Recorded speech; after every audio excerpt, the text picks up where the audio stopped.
ఆ మంటకి ఏమవుతుందంటే మన హెయిర్స్ ఏమైతాయి? ఎప్పుడు కాలేదు మీకు హెయిర్?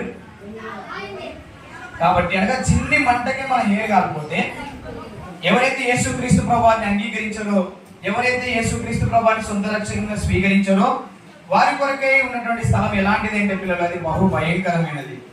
అది అగ్ని ఆరంది, పురుగు చావడిది అనమాట. వేదనకరమైన స్థలం. అక్కడ ఎవ్వరు కూడా విడిపించే వారు ఉండరు. నువ్వెంత ప్రలాపించినా సరే, నువ్వెంత కేకలు పెట్టుకున్నా సరే, అయ్యో మంటలు, నా కొద్ది శిక్ష, నా కొద్ది బాధ, నన్ను తప్పించేవారు ఎవరు లేరా అని భవిష్యత్తు ఆ దినాన ఏడ్చినా కూడా నిన్ను విడిపించేవారు ఎవ్వరు కూడా ఉండరు అనమాట.